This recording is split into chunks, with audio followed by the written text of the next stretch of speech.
Hey guys, thanks for joining me. I'm in my bathroom right now just sticking some rollers in, and you know what? I have a tip to pass along to you in terms of keeping your hair curly in the summertime when it's lots of like high humidity and heat and everything. You might have that curl resistant hair.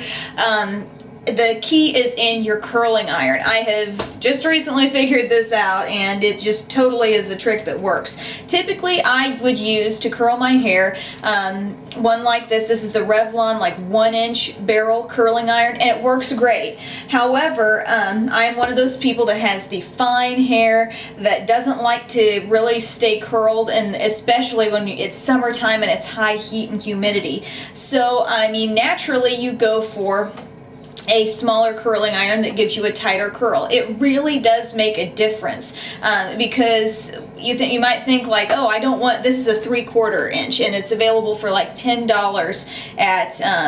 at Walmart, and it's not that much of an investment, but you get a tighter curl. And obviously all curls are going to fade somewhat, but when that tighter curl fades, it doesn't fade as quickly, and you continue to have like a decent amount of curl to your hair. So I really like that. Now, one other key here, you'll notice like I am using rollers that are like this size in my hair, and I am using a curling iron that is this size.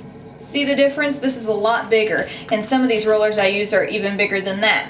And you might think, well, what's going to happen when you use that small curling iron? Well, you're going to, even if you use a larger roller to get more lift from your roots, even though the fact that you're using that smaller curling iron is still going to put a little more punch into that curl. So, I mean, basically what's going to happen is when I take this out and have my finished style, I am going to have curls that want to curl a little bit more. They've got a little more power behind them, I guess you'd say, because they've been wrapped around this tighter curling iron. So despite the fact that this is a bigger roller, you're still going to wind up with a curl that is a little more curly. And the reason why you might think, well, why don't you just use a small little thing to set that curl in? Well, using a bigger one gives you more lift from the roots. Okay, see how much lift I'm getting here? Not that it's going to remain that high, once I take this roller out, but it's going to give me more lift.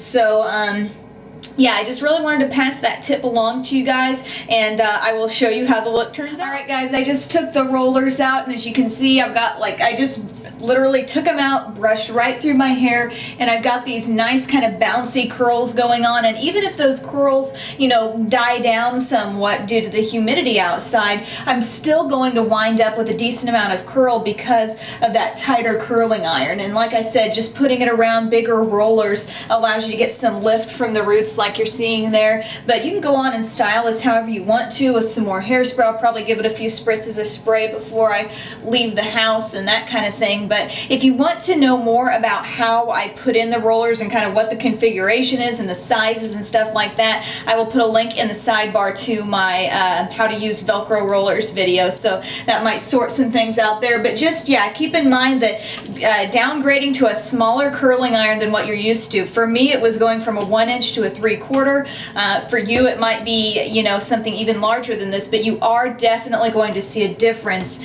in how long those curls last, because they're being wound tighter. So even if you put them over bigger rollers, it makes it really, really wearable, I think. So thanks guys so much for tuning in for this video, and have a great day.